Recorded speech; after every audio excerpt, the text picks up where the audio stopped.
Hello, friends.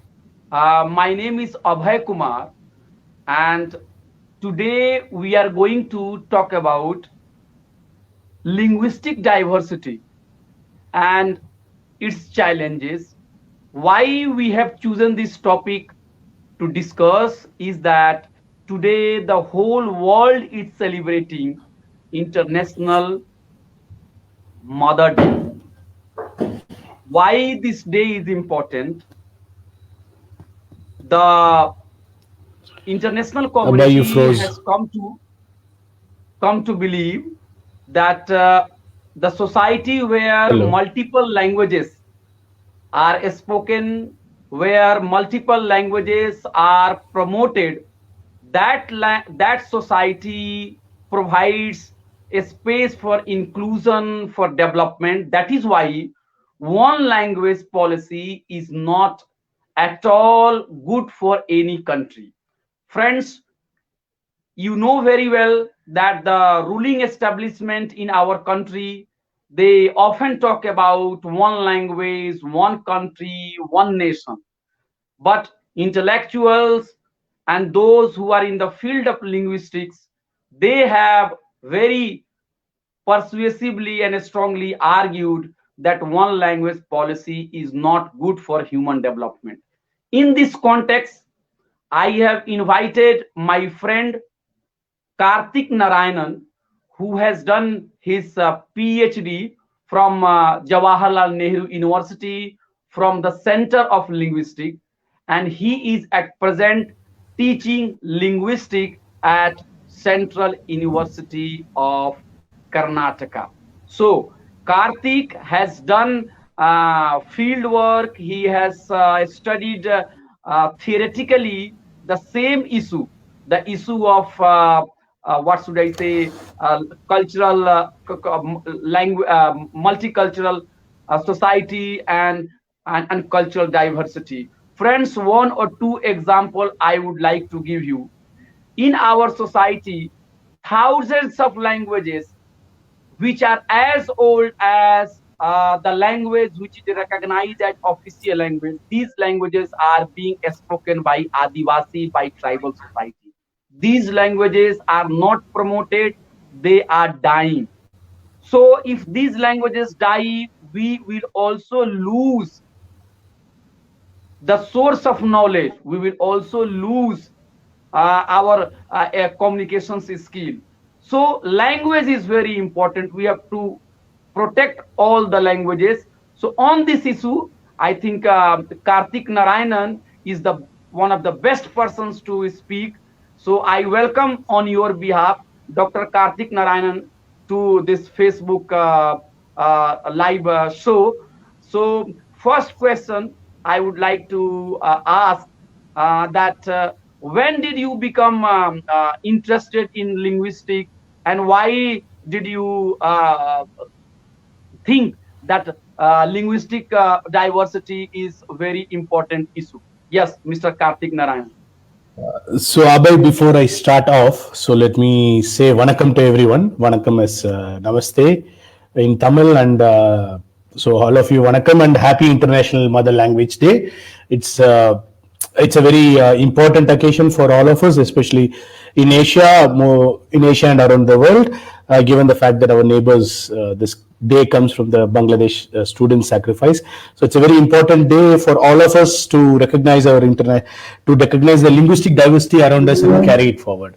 So, to answer Abhay's first question, when did I become interested in linguistics? To be very frank, my interest in linguistics started off with language teaching. So that was my earliest interest started off when I was trying to learn German, at least a decade or even further back. So learning to read German and learn German was the first thing that taught me to think about language and linguistics.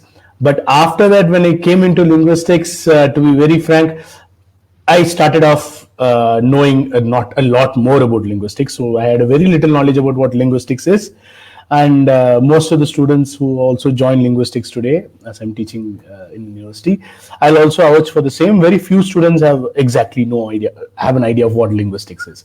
most of us don't have an idea of what linguistics is, because this is a degree that is mostly done only at the MA level and not at the BA level. So we start off really without any knowledge into what linguistics is, except for one or two courses that we may have done in our bachelor's. But then when we move on into linguistics, we find I found the maximum interest in linguistics in something called as what is called as field linguistics. Now, field linguistics is basically a branch of descriptive linguistics, where descriptive linguistics is about describing a language grammar, and then it works basically with non-majority speakers. So, field linguistics would be basically something that would be interested in minority languages and minority linguistic communities, and not with majority speakers. So that's how I started off my interest in linguistics, and that's how I started off into this business of linguistic diversity. So I don't want to call it a business, this whole enterprise of linguistic diversity. So that's how I moved into linguistic diversity. That's where my interest from linguistic diversity starts from. But also my own interest on this language question was rekindled when I came to JNU. Everyone will come and ask me in the tables, in the table near the dabas, you don't speak Hindi, why don't you speak Hindi, how don't you speak Hindi, like sort of a questions.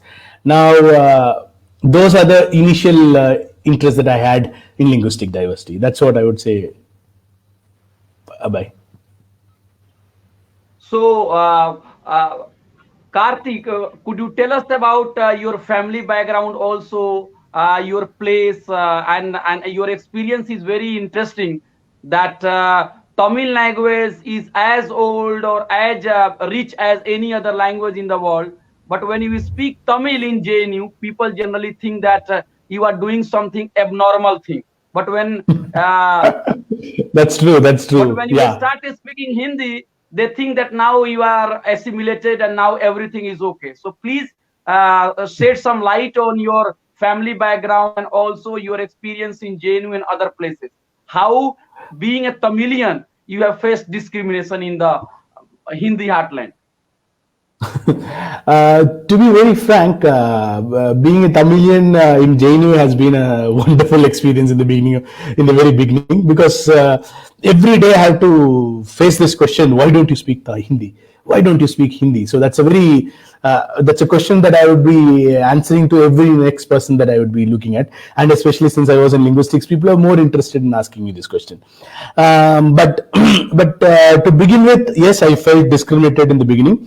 So I come from a place in Tamil Nadu called Madurai. So even though I was born in Madurai, I was brought up in Chennai mostly, and exposure to Hindi is very minimal for me, as I was in Tamil Nadu, and hardly any exposure were there. But to be very frank, how did I learn to speak Hindi is because, or I can speak Hindi today. Some of you might know that I can speak Hindi today, but I can't read or write in Hindi. That's the truth still so far. And I can only speak Hindi in the sense I can communicate what my basic necessities are, and that's all.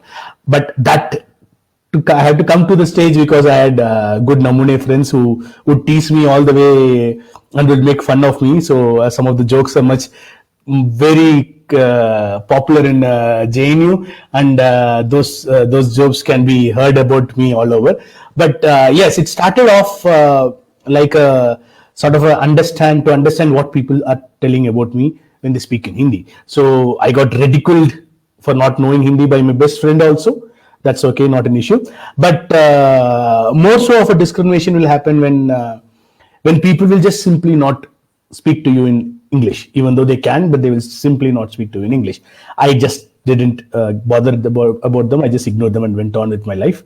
And since I could also manage good English, I didn't have a lot of problem in JNU. That's the truth.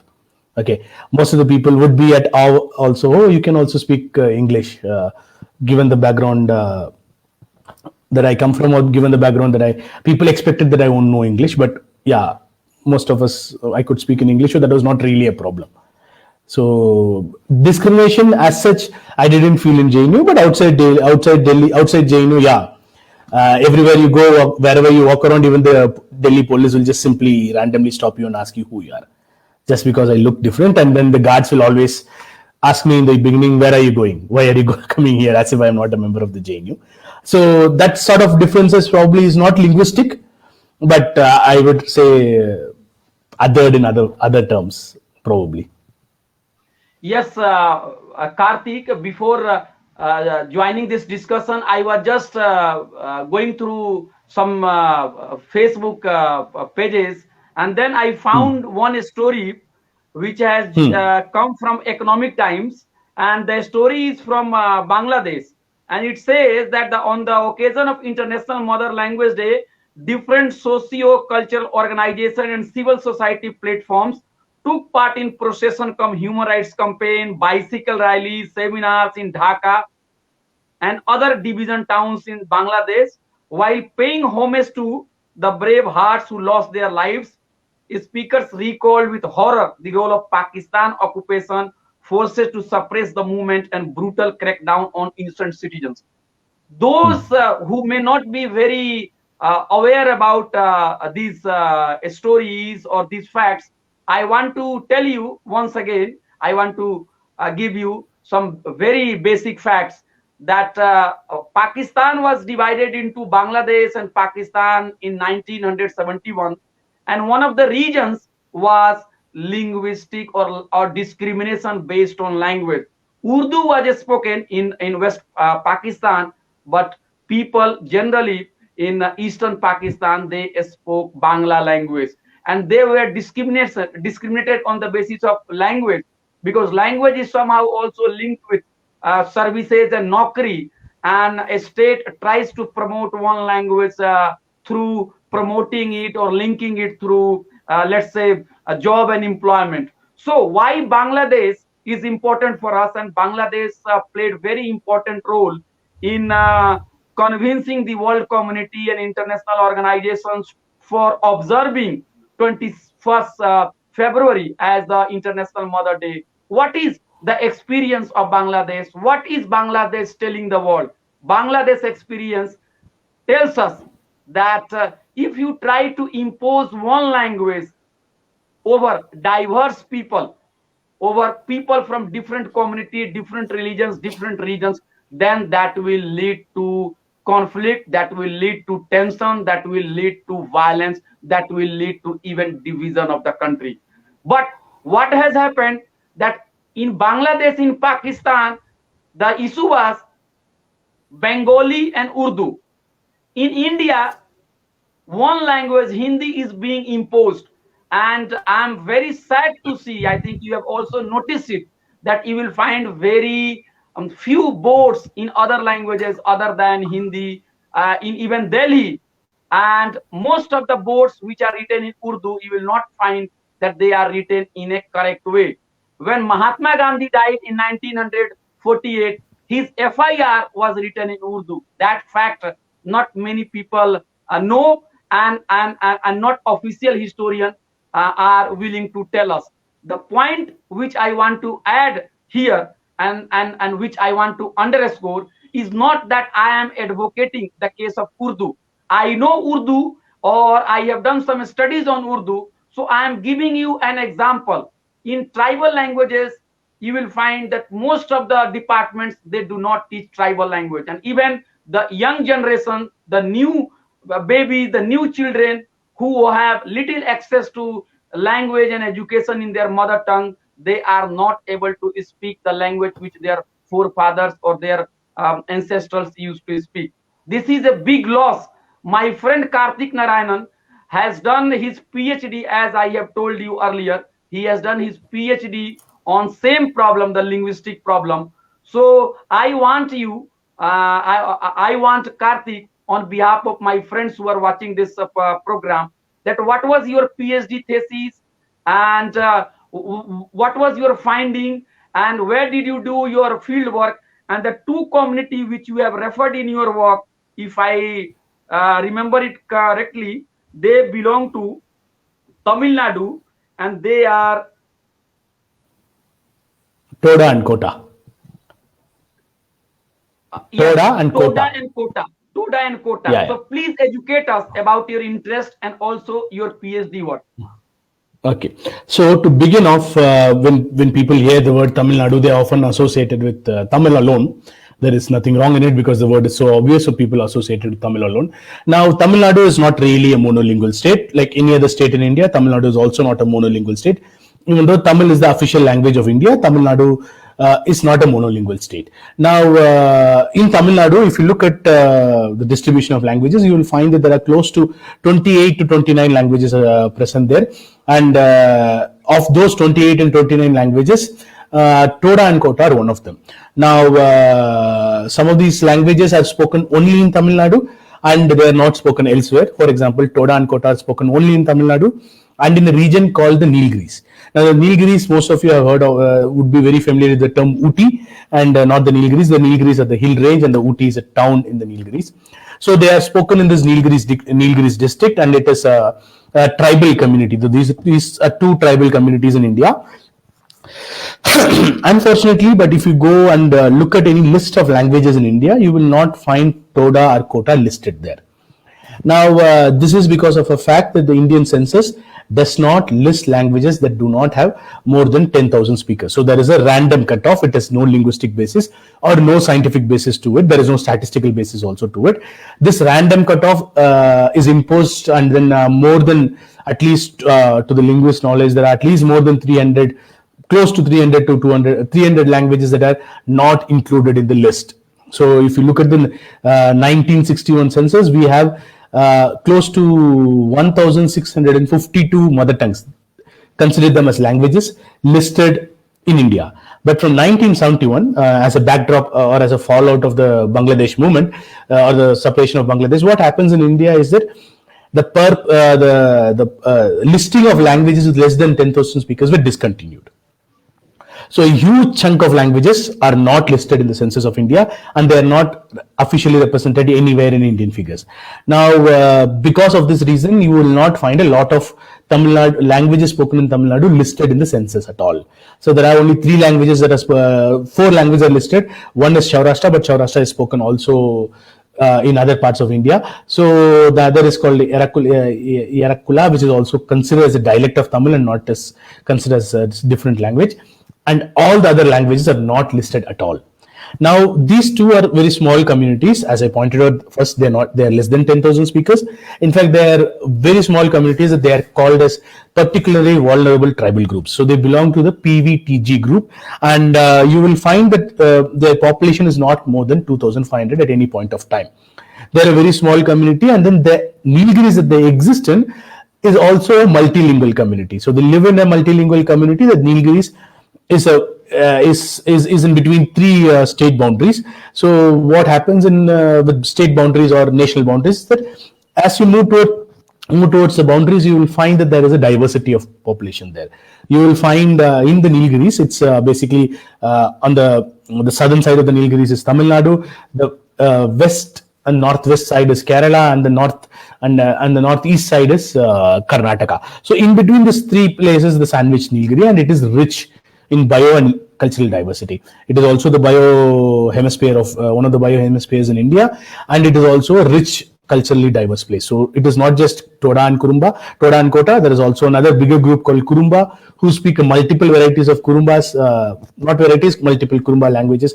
Beta Kurumba, Jenu Kurumba, there's a multiple Kurumbas there. And then you have Irlas, Paniyas, and another few more speakers. The Tamil, Kannada, and Malayalam speakers are also there. And apart from that, there is another major community, a indigenous but a non-tribal community, that is Badiga. So Badiga is slightly higher in population than the rest of the tribal communities. So this region itself is a multilingual region. You also have a bit of Tibetan population also living in Ooty. So it's a completely diverse multilingual region. As opposed to the idea of Tamil Nadu, this district in particular is a very diverse region. It is linguistically diverse, and then most probably every 10th man that you will encounter or 10th woman that you will encounter in Nilgiris will be speaking a language that is not Tamil. That is, they don't identify with Tamil. They all know Tamil. They all can speak in Tamil, and most of the Nilgiris audience can also speak in Badiga. So that's a sort of a local lingua franca, or what we'll call as a local market language, which is being replaced by Tamil right now, but it was the local market language of the previous times. So people are multilingual, and Todas and Kotas are also multilingual. But one thing that we found out through my study is there is a slight difference among the what we call as language maintenance. Now, I don't want to use the word language death. To be very frank, I don't like the word language death because it sort of signifies an abrupt end to it, and then there is also a sort of a significant, and it also signifies that there is no evolution behind it. Actually, language death is not. There is no. I would not agree that the language is dead in a, or rather, I would not agree with this death as a term, but I would rather say it is a murder. Okay, or a denial of right is what happens in Toda and Kota. Not just Toda and Kota, all the Nilgiri minor languages are actually do not have a lot of linguistic rights. So that is the situation in which I started my study, and my interest is not to see if the language is dying, but my interest is to see how they are maintaining the language. So my thesis, those who are familiar with my thesis will know that it is called maintenance. It is a study on the maintenance and not really on the shift per se. So my focus is more on maintenance and less on shift. Now this the work, again, as I pointed out, focuses on the resilience, not on the sufferings of the people. So through this, I try to understand what are the challenges that they face in their everyday life or in their day-to-day linguistic life. That's what I would want to say. Now, one of the major findings that I find is, even though Kota and Toda are spoken in almost a very similar context, the speakers are also very socioeconomically disadvantaged. Their rights are violated, like not just their cultural rights, even their land rights are violated for both Kota and Toda, and there has been massive migration of Tamil speaking and other plains people, because this is a plateau, and then they would want to refer to these people. They would like to refer to these people as plains people. There's a massive migration of this what these call as plains people into this Nilgiri region in the post-colonial phase, and the demography has been completely tilted. So they do not have the political power as well. So they are neither politically strong nor socioeconomically strong compared to the new migrants, and even their land rights and other traditional rights are also now have been violated to a larger extent. So that's the case. Now, in this context, I go and try to understand what is maintenance, what is the study on language maintenance in both of these communities, and one thing starkly comes out from it is that Toda is shifting away from Toda language and is moving into Tamil. But on the other hand, Kota is not. Kota is holding back to holding on to their language. So that's the crux of my study. So the Kota are holding on to their language, but the Toda are losing it. Now, when I say the Toda are losing it, it has to be again understand that there is a change in their language use. It is not dead. The language is not dead. It is endangered, but again, I'm not really happy with the term endangered, because there is always an implication that something is in danger because of itself, but it is not the case. It is endangered because of various socio-economic factors that are discriminating these people. So that's my major findings. Abhay. So you have said it that you don't want to use the term dead language. You are not comfortable with it. So yes. Could you shed some light? Could you say some light why you are not comfortable with the dead category or endangered category? Because we generally use it. Yeah, I agree with you. Dead language. No, to be very frank, a language does not die. So there is no. So this metaphor of a biological metaphor that people want to use, this whole endangerment is also another biological metaphor, but it comes from another slightly different branch of biology, or it comes from the ecosphere or the environmental perspective.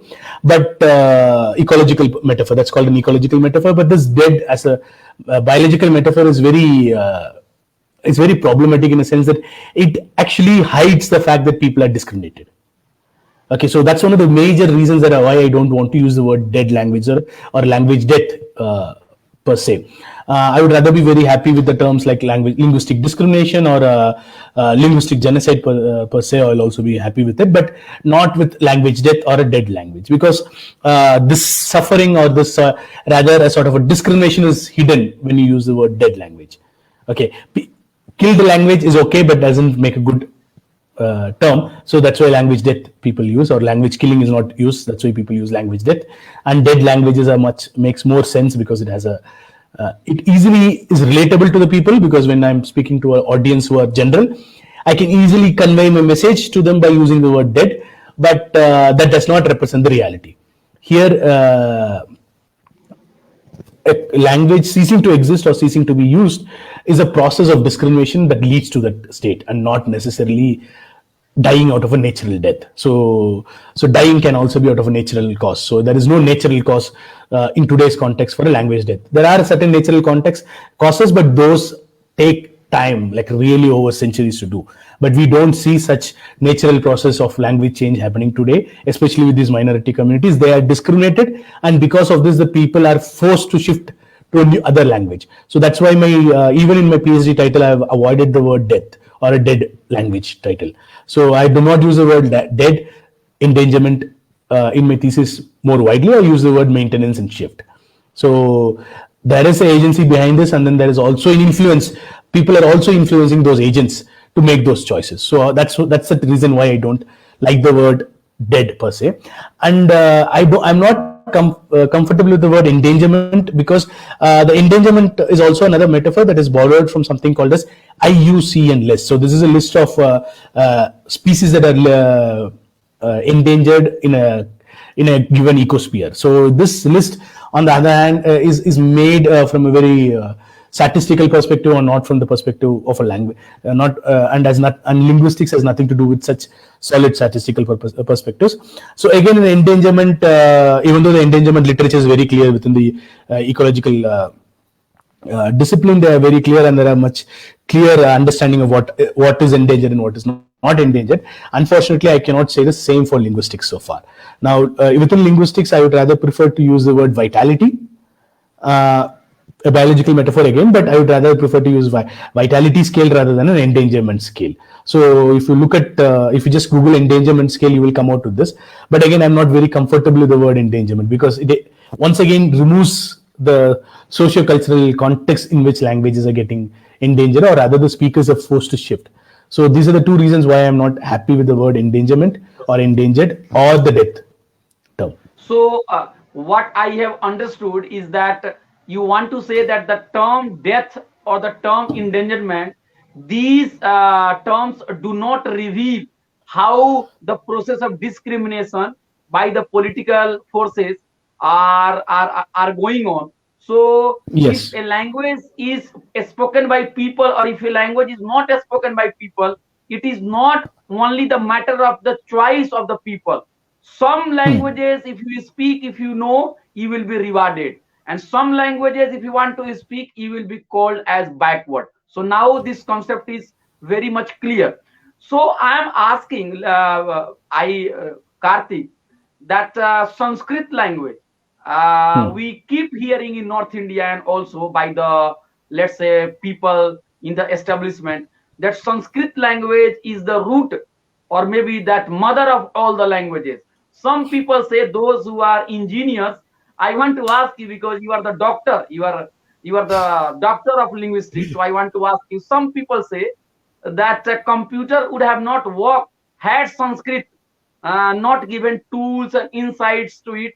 In other words, the rise of computer, the rise of programming owes its debt to the great language Sanskrit. How far this claim is correct? If I ask you as a doctor of language, yes.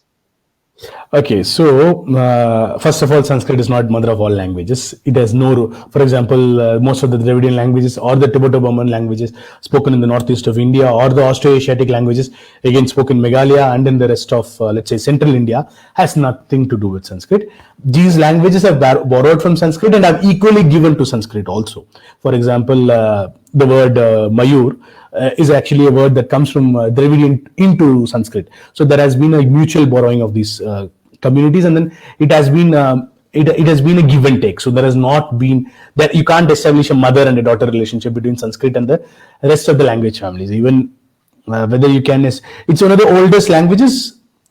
Data available data in terms of availability of data, it's one of the oldest languages, and you have well preserved structures of those languages even until today in the forms of Vedas and other Sanskritic text, Vedic literature. But given that fact, that does not mean it is a language of all of India. It is a mother language for all of Indian languages. That is not truth. And language evolution can't be really attributed only to mother and daughter relationship. There are multiple things happen, and what I just told you is that languages in India borrow among each other. It is called as an areal linguistic feature. So we also borrow within a geographical area, and then there is a sort of a geographical definition towards what certain common structures. That is one part of your question. The other part of your question, modern linguistics does owe a bit of depth to Sanskrit, especially to the Paninian linguistic tradition. But again, an extraction of that into all the way into artificial intelligence is too far-fetched. Any computer science engineer will start laughing at it, and any person with a serious doctorate in computer science or a serious scholar will not agree with it. But yes, I will not discount I will not reject the contribution that Paninian linguistic or the Indian linguistic tradition, not just Paninian linguistic tradition, a lot of Indian linguistic tradition played into modern development of modern linguistics. So that is true, but it has nothing to do with computer programming or anything else. To say that if you don't know Sanskrit, you can't write a program is too foolish. Sorry. Okay, you need not know Sanskrit to write programming. I write small bits and pieces of programming, and I can write, and I have no idea of what Sanskrit is. I have read Sanskrit as a I've not read. I don't know Sanskrit language. I've read about the traditions, but only as a scholastic inquiry, and I have no idea what the language is. I can't even pronounce the word clearly in Sanskrit. That's the truth. So again, that's not this extraction is again rather I don't know. People want things to be great. They want to trace it all the way back to the history and to say that we are great people. So that's just a aspiration of the people, and it is not the truth. Okay, and aspiration of a certain community of people, not again the whole of India. It's again a certain section of people that wants to say that computer has given rise to computer program. Sanskrit has given rise to computer programming and stuff like that. I would not agree with that, and most of the scholastic people will not agree with it. But grammatical tradition within India, not just Sanskritic tradition, the Prakrit tradition, the Pali tradition, and the Tamil tradition, even the Arabian tradition of grammars have contributed to the modern understanding of linguistics. So the modern discipline of linguistics has grown over all these things, not just the Western tradition like the Ars Grammatica or the Greek and the Roman tradition, but also on all these traditions. So the modern linguistics has grown on these traditions, but again, Sanskrit and computer has nothing to do with each other. But what is happening in India, that government is spending a huge amount of public money on the revival of Sanskrit, and now they are following the footsteps of a particular country in West Asia where a dead language has been revived. So I'm asking Karthik, do you think that possibility that that agenda of reviving Sanskrit will be successful one day? You, me, everybody will speak Sanskrit language. What is the politics behind it? Look, I'm against the revival of any language per se. If a community of feel that they identify with Sanskrit and then they want to revive Sanskrit, fine. Go ahead, revive your language. There is no one stopping you from it. But I'm against the imposition of on the rest of the people. So I'm not against the revival of Sanskrit. But unfortunately, I also feel that the state should equally invest as well. Okay, not just Sanskrit, but revival of other. So because that is very essential in India today, even though India for the past has been a land of language maintenance where languages coexisted with each for a long time. Today it is not the case. People are losing their languages, and more so in the North India than in South India. For example, Abhay and other people from Bihar and UP can relate with this very easily, that speaking in the language that they speak with their mothers, for example, kya bhai wa kaise ho, if a Maghi speaker comes and talks to me like that, a lot of other Hindi speakers look at him as if he has spoken something wrong. So, or Bhojpuri again being narrowed down or being a language of vulgar pleasure is again a problematic thing. So if you want to revive all these languages, for example, many of the spoken in the UP Bihar belt is also under severe strain, and then they're very bad phase of language endangerment or language. Why not revive those languages? Why only Sanskrit? That's my question. Question of West Asian model, again, if you have connections to a language, I have no issues with it. But don't impose it on people who do not have such long sessions. And if you want to revitalize a language, West Asian lesson properly, democratize the language, teach it to everyone. It does not matter whether you immigrated from Newfoundland or whether you have immigrated from Africa to the Newfoundland. So this sort of a non-democratic measure not help in reviving even Sanskrit. So that's my Sanskrit revival. But in per se, I have nothing against revival. But come on, revive other languages too. There are many more languages discriminated, and not knowing languages and not knowing other languages, not learning Sanskrit or other languages is not going to economic mobility, but when I'm forced to learn, or when I'm forced schooling, especially in my early days schooling, in a language that is not my own, then I have a greater loss, and most of the drop out because of the language divide, and that's one of the major reasons. So revive all the languages. Why only Sanskrit? So Karthik, one political question on the. Can you hear me? Yes. Yeah, I can hear you. Yeah. Yes, Karthik, one political question which is linked to language. We know Ram Manohar Lohia, who was a supporter of Hindi, and also later he said that he wanted to remove or replace English with any other language, Indian languages, any other Indian language. He said that he was not only for Hindi, it could be anything but no English. On the other hand, some scholars, let's say from South or from Western India, they are saying that the problem with the OBC community, with the backwards, is that they did not take up English, and English language is a passport to success, to getting employment. So there is a gulf between North and South. So what position would you take? Look, unfortunately, there seems to be some truth in the present context, especially with English, that English seems to be some sort of a key, not a passport, some sort of a key to open some doors. And but you have to again understand it. This question of language education, you have to understand it from a larger context. In India, you will find that language education is also not democratized. As I told you, it is not democratic. The language education is not very democratic, especially in North India.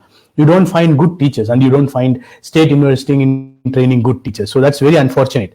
And such unfortunate things will not help in learning a language. Now, when it comes to replacing English with another Indian language, why replace with another Indian language? And why is not English? I feel English to be equally my own language, even though I speak Tamil and I can speak a bit of Hindi. I do English is a language alien to me. But I know that many of the people in this nation will not agree with that. But why do you want to replace English? And because that's a global language, and it also gives you a lot of opportunities. What is a particular reason for you to replace it? That's not something that is well argued within Indian political circles, and most of the arguments that are thrown at it is not an Indian language. Now that's enough. So in the whole world, even the Chinese want to write papers, especially when it comes to academic papers, they are also struggling to write papers. Now, and to blame the community for not is also again very problematic. So to sections of India for not taking up English is also highly problematic, because communities can't take up languages on their own. To the south of India, English was taught, equally introduced to us, probably much earlier than the rest of. It was introduced to us also by the Britishers, and it was taught. If there is if a particular community does not even have a functional fluency in English, it is not because they don't want it. It is because they are not taught it properly. So that is the major problem. Okay. Now, blaming a community will not. So that's my opinion. No, if it is not, if the community is not blamed, and if a particular leader or particular thinker says that replace Hindi with English, so how far this claim is correct? Replace English with what? Hindi, What do you want to replace it? English. That's right. English with what? Will you people will the people of North India want to replace it with Tamil, or will the why should it be why should I replace English with Tamil in northeast of India, where everyone is equally fluent in English, like in South India? Why would I want Tamil on them, or why would I want to impose Malayalam, any other language on anyone else? That's the question, right? Now, why this replacement? I'm asking a much more broader question. If people want to learn another language, to learn Hindi, so I learned it because I had a function for it. Why this obsession with replacing it with in Indian language? Will Tamil imposition not be considered as an imposition? But Karthik, Like they I argue that if you have English, then you can understand, you have much access to knowledge, and it is through knowledge that the upper classes and upper caste have kept their hegemony over you. So to break that hegemony, you have to know English language. You have to worship the deity of English language. So your take on that? Okay, look. Now many aspects can be many aspects can help you break the chain. Okay, break the chain of disparity, break the chain of enslavement, whatever you want to call it. And if certain sections of the community see English to be so, there is nothing wrong. But at the same time, that cannot be at the cost of the tongue, especially when you look at a child.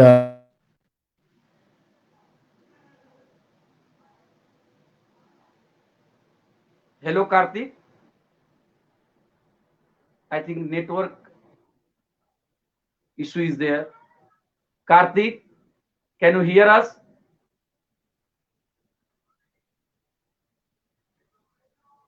Dear friends, please wait for a few seconds.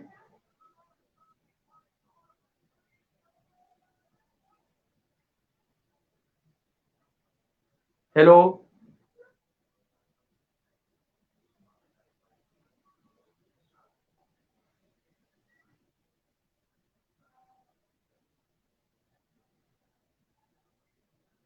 Friends, I think he's not on the screen. There may be some technical error. Maybe that network is not supporting. So just wait for a few seconds. I think we just wish, yes, he's there. He has come. Where did Yes, I lose welcome. you? Yeah, sorry, where did I lose you? No, I asked the question. There was some network problem. I asked the question that going by what the Dalit Bahujan intellectuals, particularly from the south, they are saying that the North Indian leaders have not understood, particularly from the lower caste. If they would have taken English earlier, they could have challenged the Brahminical knowledge system, and they could have gained access to institutions. So how far Was that English criticism given? is valid? Was English given to them earlier? Was school education even given to them earlier? The question is not whether English they could have taken up English. Now you have to understand a lot of other things. So, for example, even basic school education is denied to a lot of lower sections. Okay, how do you expect them to take up English when school education is denied to them? For example, a lot of tribal Adivasi kids in the central India do not have access to school education because the education happens in a language that they do not understand. Why do you again want to alienate these kids again and again? Why do we want to alienate those kids? We need to start by teaching languages to them, and we need to start by teaching the basic steps in the languages that they can understand. This imposition of English is another problem that I find with this line of thought. If you have taken up English, probably you would have had a better opportunity. Now that's not a guarantee. There's a lot of Tamil Nadu people know Hindi, English, and that doesn't mean that poverty is elevated in English, and that doesn't mean there is no caste discrimination in English in Tamil Nadu.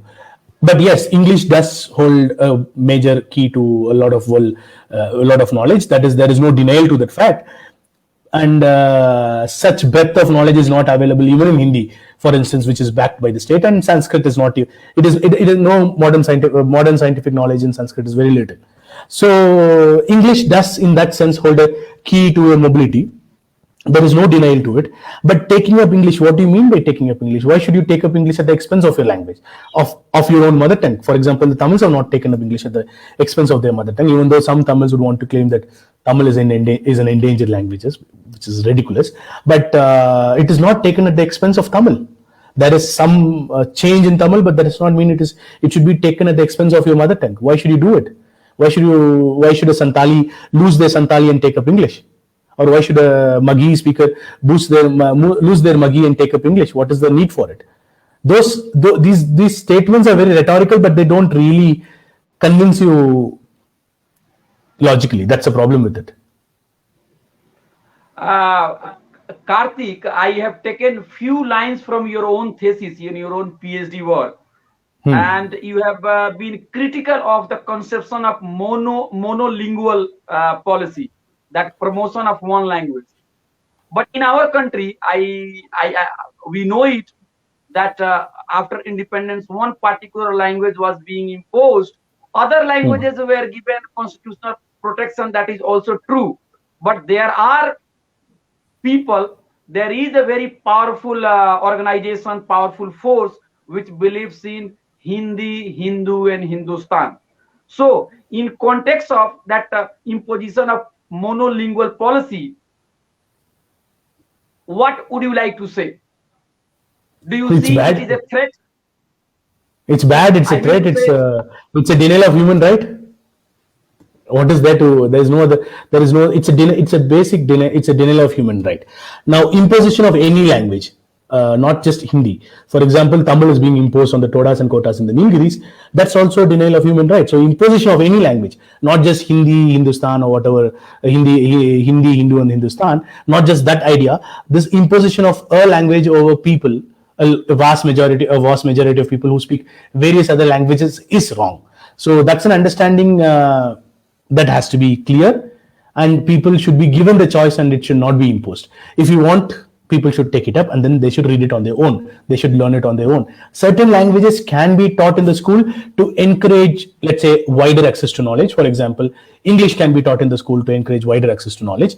But my position on Hindi is when you get a wider gamut of knowledge in English, why do you want to narrow it down to Hindi?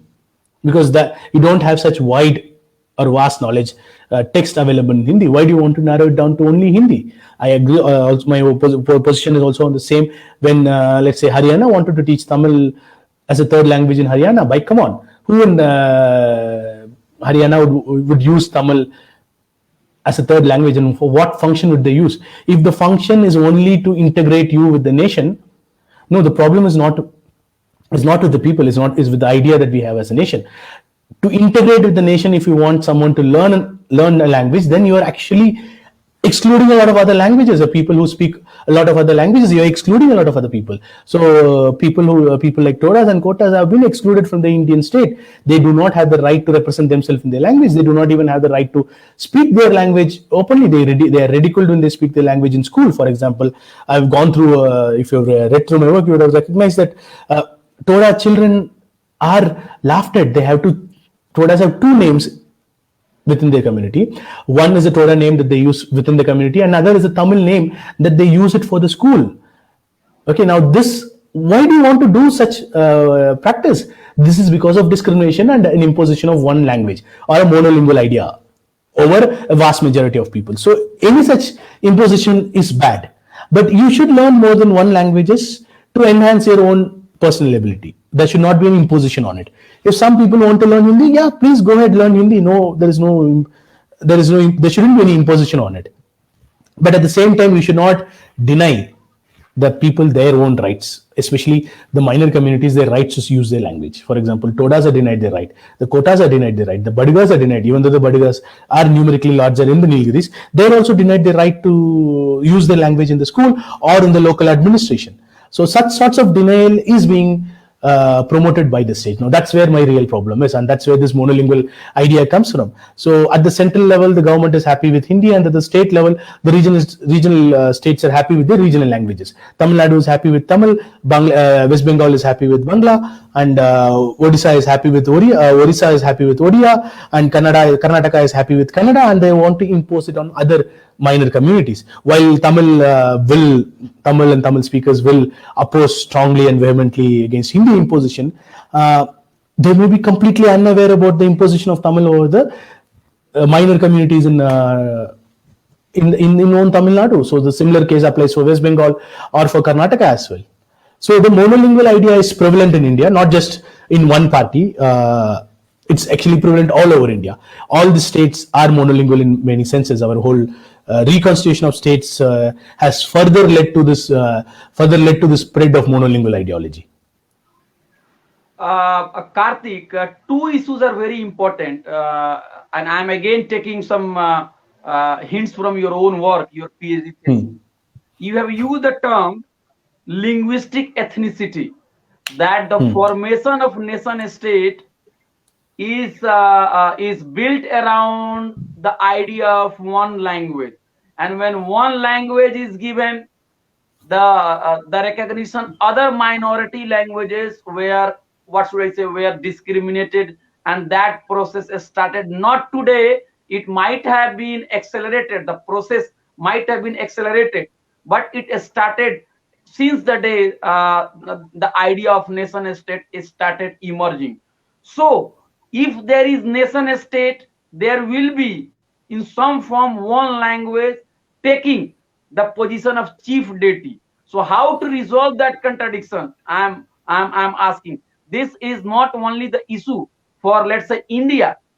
It is also for the other countries also. And you have given very good example that while Hindi is being imposed on other languages, in your state Tamil Nadu, the regional language is being imposed on other languages. So I remember the late Professor Pandian used to give us one reading by one Mr. Santosh.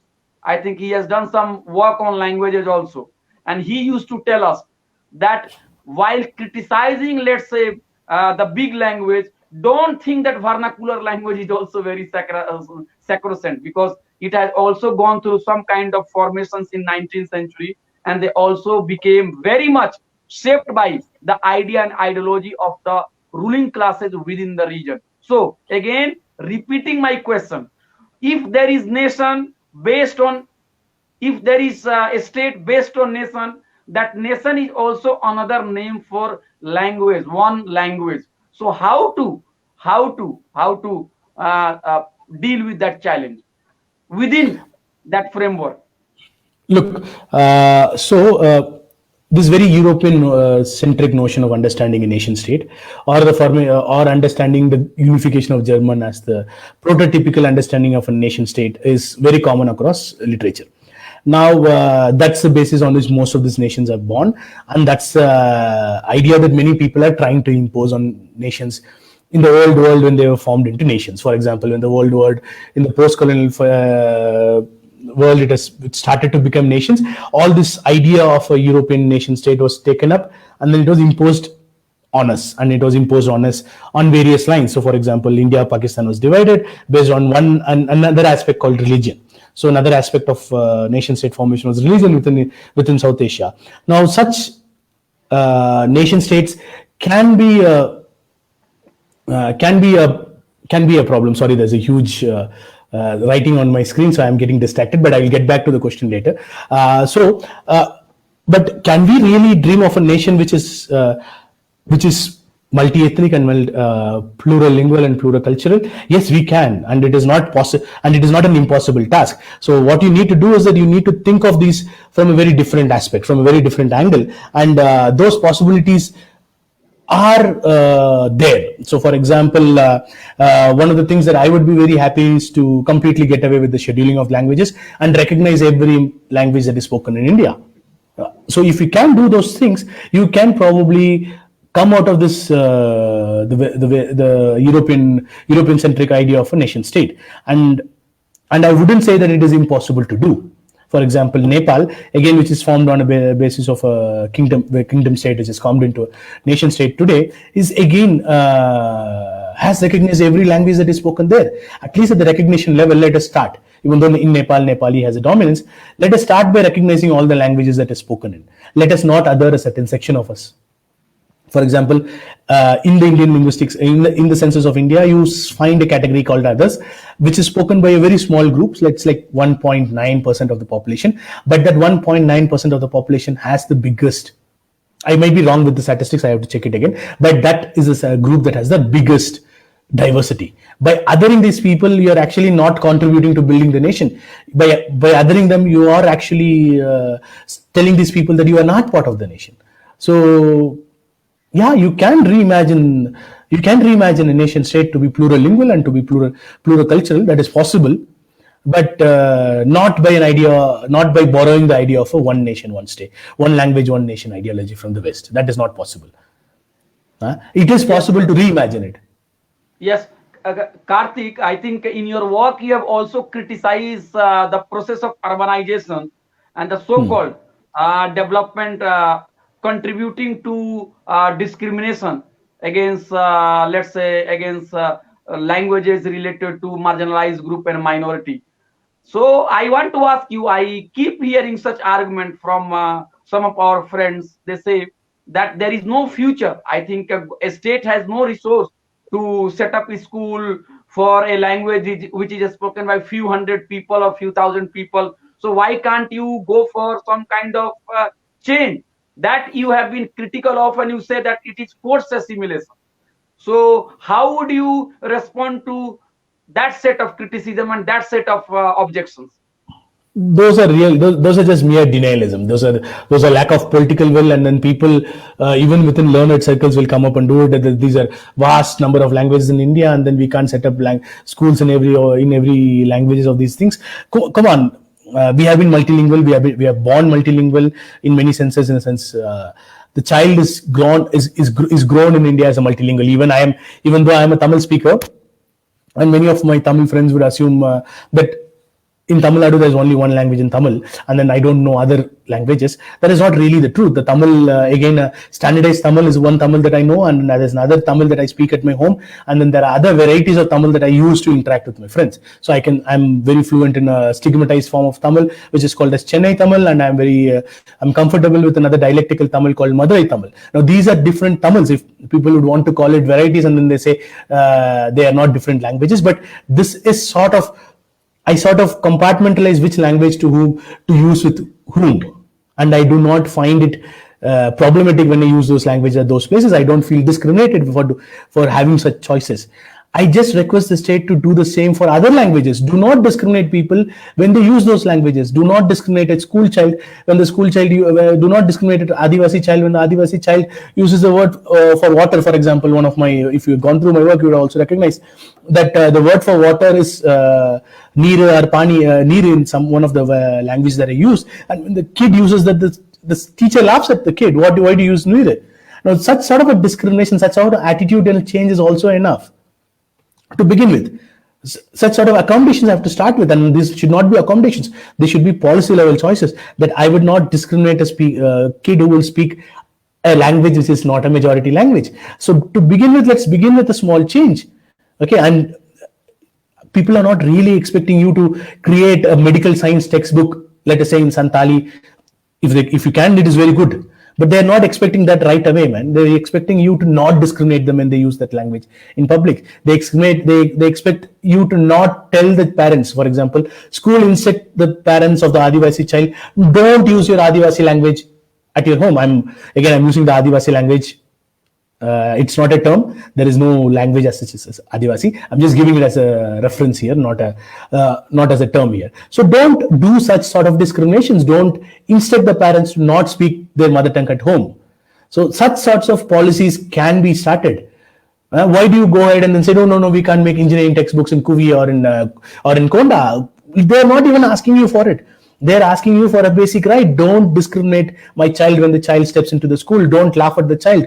Don't humiliate and ridicule the child. That is the demand. The demand is not here from a Toda child to give a Toda textbook, to teach everything in Toda. That is not really the demand here.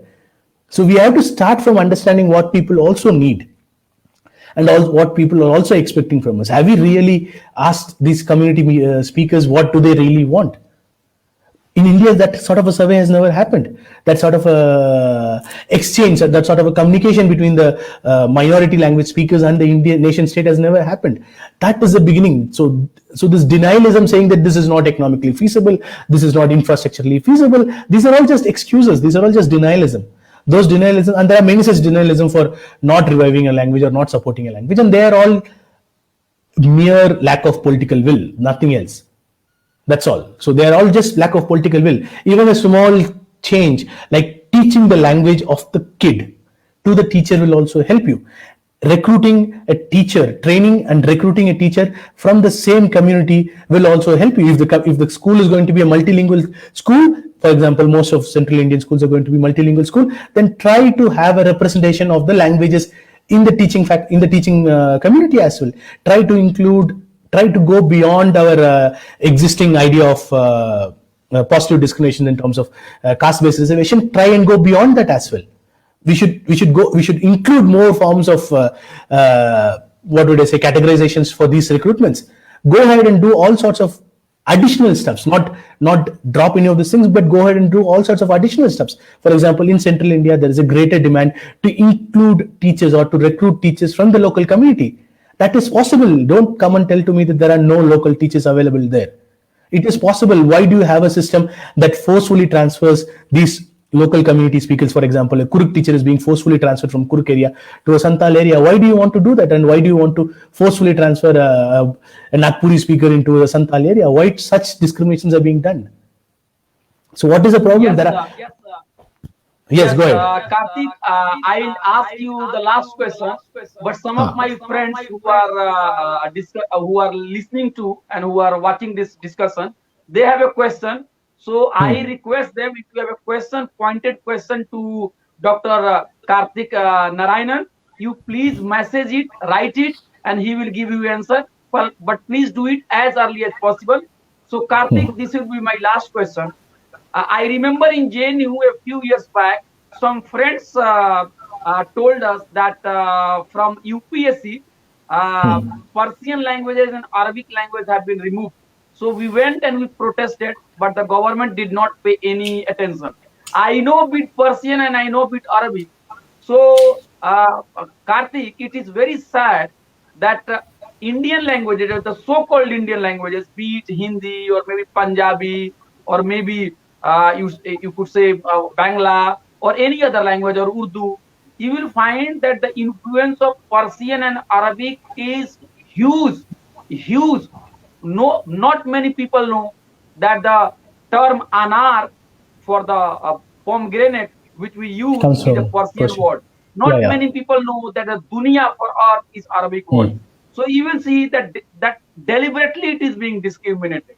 On the other hand, you will see that railway stations and their name are being removed, those which are written in Urdu, and they are being replaced with Sanskrit.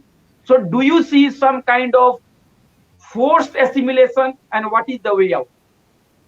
Look, I have been very clear. There is a forced assimilation in India in terms of minority language speakers, and there has always been that.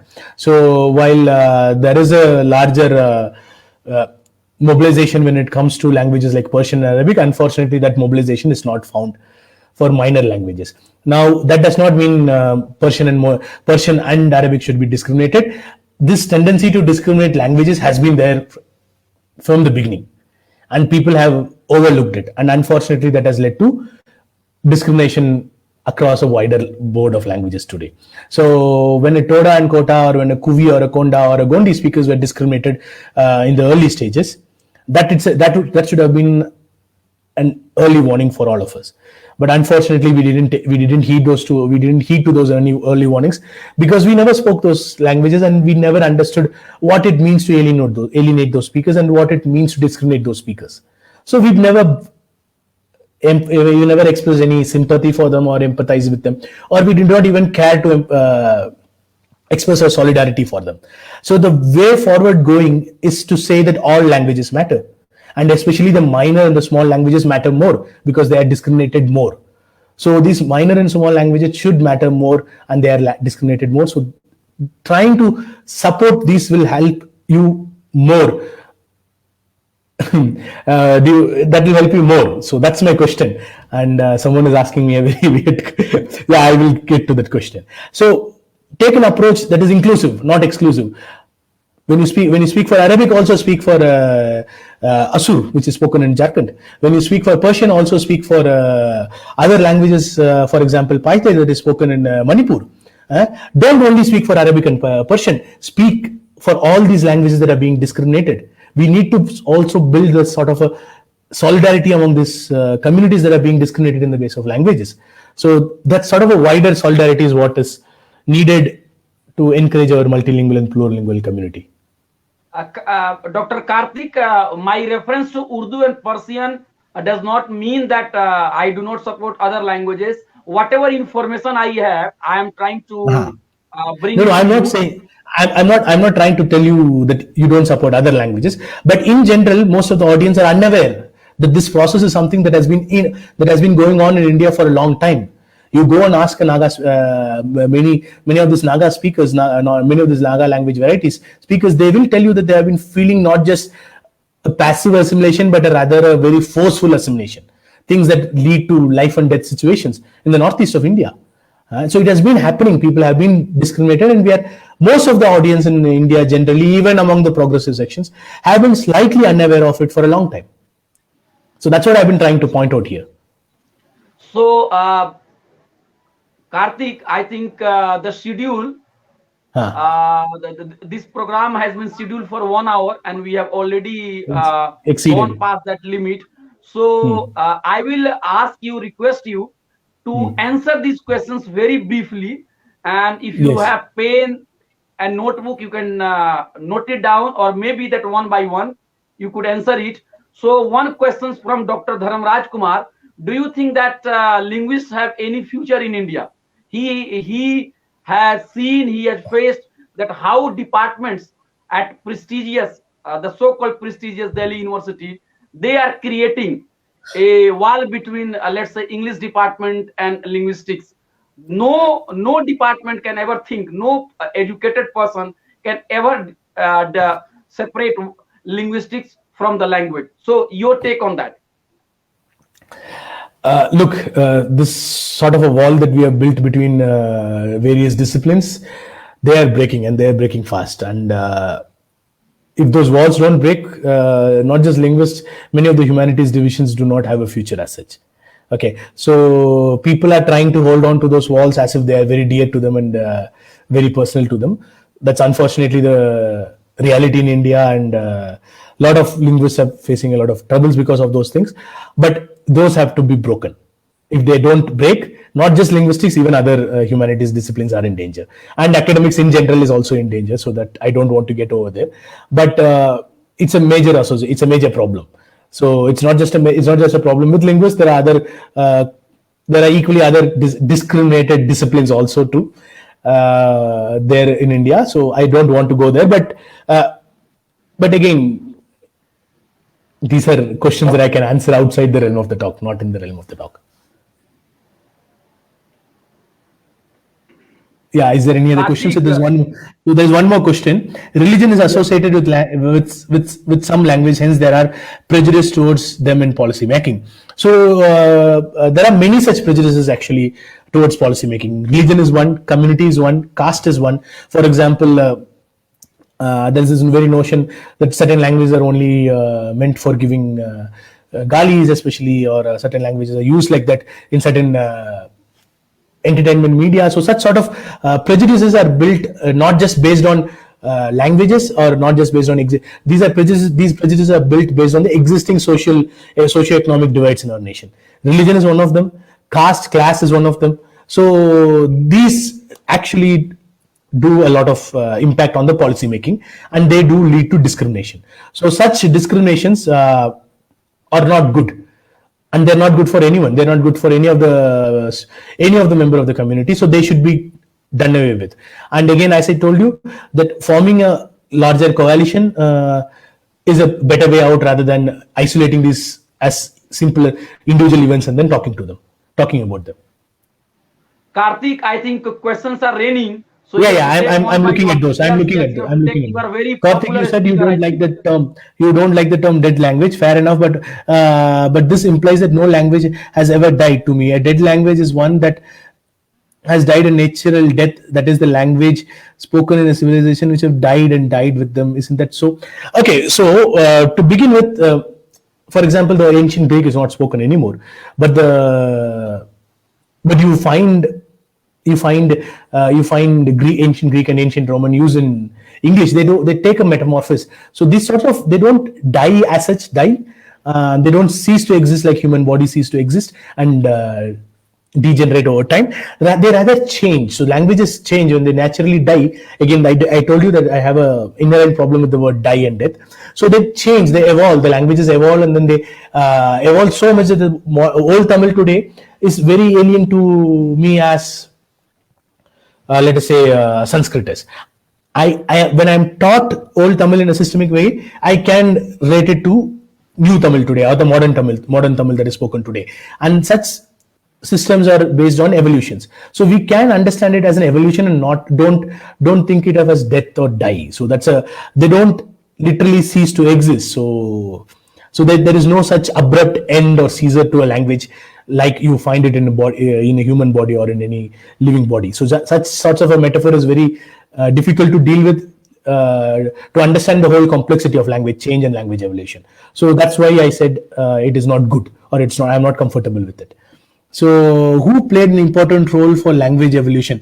Vishnu's question. Now, Uh, the community plays. Karthik, there is Yeah, yeah, also another question. yeah, Karthik, yeah. there is also one question. Dushan, one Yeah, Mr. yeah, I just answered Dushan's Dushan is question, right? asking. Dushan's question Ah, on language death and language. Why don't you? Why do you have difficulty? I just answered that. Okay, I said that if you reduce it to a living body, then there are a lot of complexities associated with it. For example, you just said anar or dunya coming from Persian into Persian and Arabic into Indian languages. These are forms of language change and evolution. If I conceptualize it as body and then I say that there is an abrupt end to it, then I can't deal with these questions of language change and evolution. So that's why I'm not comfortable with this death and die metaphors. These are metaphors, so I'm not comfortable with them, and I would like to keep them away from myself, from my discourse for various other reasons as well. Now, who plays a major role, important role for language revitalization? Unless the community wants to revive the language, you can't revive the language. So the community plays a major role, but there are other subsidiary roles. So the state and the majority community has to show a lot of accommodation to these minority speakers. There needs to be efforts like you need to give them financial resources and you need to give them other infrastructural resources to revitalize them, and only then the revitalization can be successful. But even in the context of utter denial of resources, there have been languages that have been revitalized. Now, given that languages which have been pumped in with resources have not been revitalized because the community does not want to revitalize. So we are also seeing that those examples, and one of those examples could be unfortunately Sanskrit. Even though there is a lot of effort from the Indian state to revive Sanskrit to a, I don't know what, to a glorious state, it is not really revived much because there's a lot of community participation is very low. So, as a matter of state policy, so Kabir Gandhi, so I'm just reading the question out and then answering it. So, as a matter of state policy for primary education, do you propose a trilingual policy across India, mother tongue English Hindi, or a bilingual policy including the W former, or is it enough? Okay, look, there is no language policy in India to begin with. The three language formula is a three language formula that came out of a National Education Commission, the Kothari Commission, and it was taken up as a formula, or rather as a pseudo ad hoc policy. That's the reality. Now, the problem with not having a clear cut policy means that you do not really deal with these questions of what language to be taught in school. So the only reason that has been given to us is that you should learn Hindi to integrate with the nation. So a Tamil speaker is always doubted on the question of being part of the nation because he doesn't know Hindi. The same is true for many of the speakers from South India and also from Northeast. So such sorts of idea are actually have fed into this three language formula. So that is inherently wrong. So we need to have a scientific and linguistic understanding of framing a language policy, what should be taught in the primary schools per se. So the one good thing that came out of NEP is that there is an acknowledgement of this fact that a child should be taught in mother tongue. But there are also other problematic baggages in NEP. But there is a good acknowledgement of that the child should be the child is best taught in the mother tongue. So why trilingual thing? Let's just go with mother tongue and don't think an Awadhi is not the mother tongue of a child. Awadhi is the mother tongue of the child. Bhojpuri is the mother tongue of the child. It is not Hindi. For example, you go towards Rajasthan, there is no Rajasthani at all. It is Marwadi. It's going to be Marwadi, Chekawati, Torawati, or many such Vatis. Those language should be taught. Those language should be the early mediums of education in the school. That recognition has happened in the proposed new education policy, and I would be happy if those goes beyond just a statement and then actually materialize. So that's my understanding of it. Mother tongue is the best policy, and then read and then try to include other languages which are more significant. For example, a regional language unfortunately seems to be significant, and English is also significant. So we should have a multilingual system which will not discriminate minority speakers. So we should have a multilingual system that will not discriminate.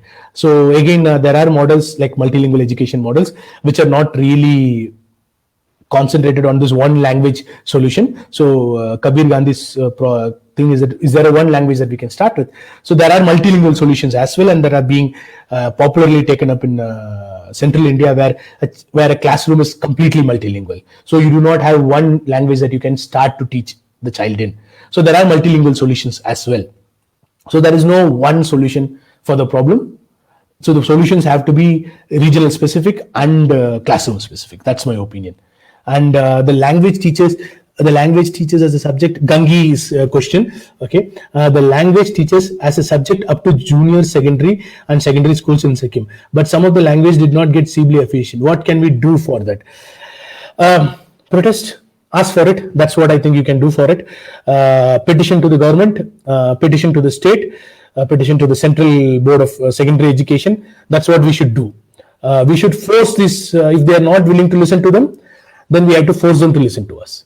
Now, attract attention through as many ways as possible. I'm not asking you to do anything illegal, but do it within the legal means available. And unfortunately, some of these languages requires attention immediately if they need to sustain. So try to get the attention of the state. Try the state to listen to your demands, and the moment they listen to your demands, I know they are logical demands. So the moment a logical brain is applied to it, they will accept to it. So that's my question. That's my answer to it. Write petitions. Give it to people. So Karthik, I think your presentation and your views have stimulated, and it has created a lot of discussion, debate among our friends who are watching this show. I think on their behalf, I thank you, Karthik, and I think the field is very vast, and we cannot summarize, we cannot include every aspect in one meeting, one discussion. Very soon, I will again invite you, and we will continue our discussion. We were just talking about linguistic diversity and its challenges on International Mother Day that is observed, that is celebrated on February 21st. It is celebrated all across the globe. It is recognized by UN. And one interesting fact is that the UN is going to celebrate the next decade, I think from 2022. From 2022 to I think 2032 as the decade of international indigenous languages. Yes, as the decade of international indigenous as a decade languages. of indigenous languages. Yes. So it's going to be a decade of indigenous languages. So that's the right time for us to mobilize and demand for these linguistic rights, like Gangi just asked, and take this question of mother tongue very seriously. Yes. So the upcoming decades of indigenous languages, 2020 to 2032, is going to focus on indigenous language users' human rights. So Yes. this is very important development, and I think the work which Karthik and his friends and other people are doing, they are also creating some impact, and we should be hopeful for a better future. So Karthik, once again, I thank you, and all of us who have seen and we have watched and we have participated in this discussion must make a resolve that we will speak our own mother tongue, and also we will protect the rights of other person to speak and communicate in the mother tongue of his or her choice. With these words, I thank you, Karthik Narayanan, Dr. Karthik Narayanan, who is teaching linguistics at Central University of Karnataka. He did his PhD from Jawaharlal Nehru University. Once again, Karthik, I thank you, and you have decided to come and speak for so long on short notice. Thank you very much, Karthik. Now this discussion comes to an end. Thank you Thank you, everybody guys. for watching and joining. Yeah. Thank you all. Thank you all for joining us. Thank you, Abhay.